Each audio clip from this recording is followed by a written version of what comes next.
Ahora, déjame preguntarte, tú dices esto comienza en la década del siglo XX, del siglo pasado, pero se atraviesa el Holocausto. ¿Qué papel jugó el Holocausto a posteriori, después del Holocausto, en la reconciliación? Un papel importantísimo. Hay un capítulo en mi libro que es un capítulo admirable. La gente que está en el capítulo es admirable, no mi escritura. Sí, sí. Ese capítulo se llama Los Buenos Samaritanos. Hablo exclusivamente de Francia porque en ese libro Francia, los franceses, católicos y judíos están muy presentes. Y el principal héroe es un historiador francés, Julio Isaac, que fue el hombre que en media hora de plática amistosa con el Papa Juan XXIII, logró que Juan XXIII metiera en la agenda del concilio, no estaba en la agenda. Ah, mira, qué interesante. La cuestión. Sí. Le dedico un capítulo a esto, pero el capítulo anterior se llama Los Buenos Samaritanos y son los católicos protestantes e incluso agnósticos franceses que durante la Segunda Guerra Mundial, en una Francia con un gobierno colaboracionista, que se puso de rodillas frente a los nazis, incluso anticipó los deseos de los nazis, pasó leyes antisemitas y empezó a deportar. O sea, estás hablando de tanto la Francia ocupada como la de Vichy, digamos, las dos partes de Francia. Bueno, la parte no ocupada quedó no ocupada hasta noviembre de 42, pero cuando los norteamericanos debarcan en África del Norte, Hitler ocupa toda Francia.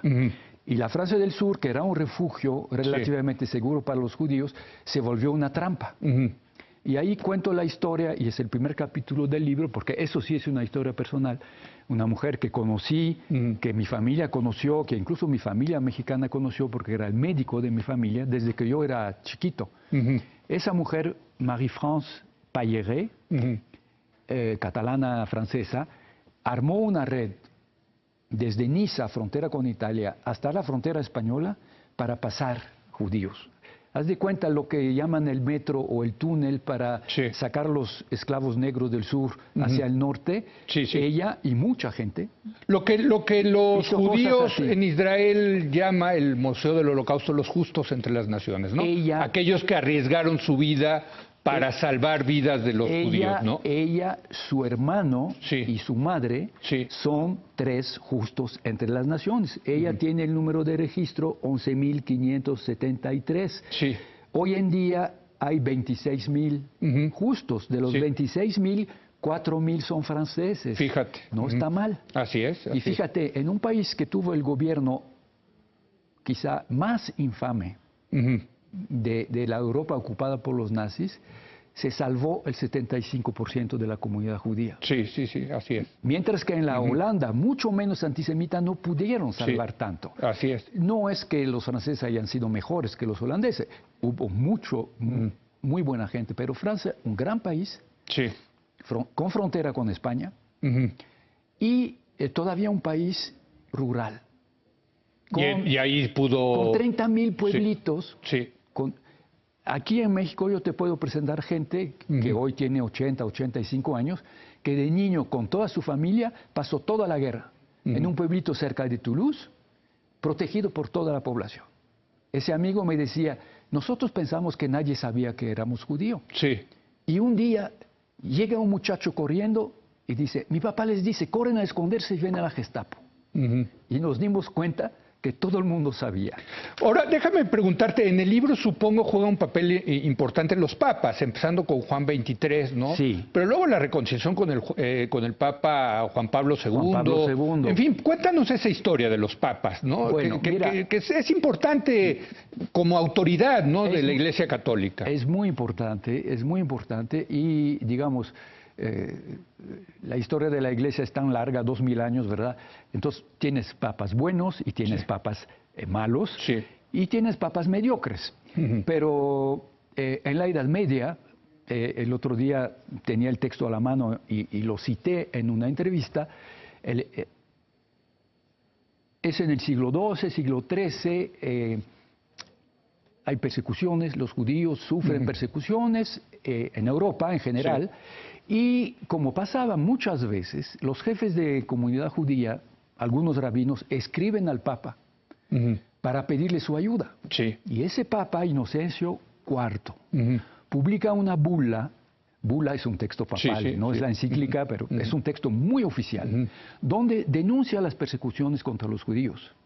Y dicen, los acusan de todos los crímenes y de eso, incluso de haber matado a Cristo, que no es cierto, para poder robarlos, torturarlos, matarlos. Y da la orden a los reyes y a los señores de defender a los judíos.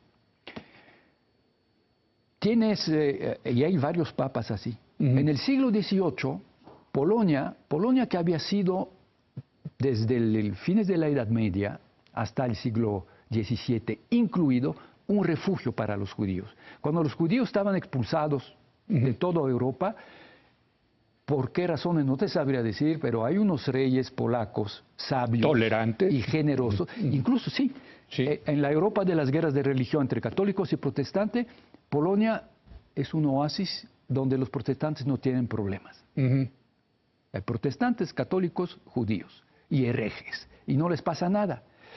Pero en el siglo XVIII surge, quizá en reacción a esa protección y también con debilitamiento de la monarquía polaca, esa víspera del reparto de Polonia entre Rusia y Austria y Prusia, hay persecución. Y entonces los rabinos de Varsovia le escriben al Papa.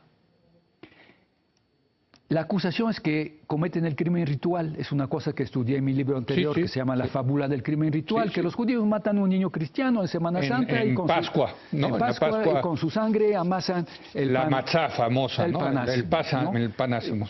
Una leyenda absolutamente loca, totalmente medieval, falsa, pero con consecuencias trágicas.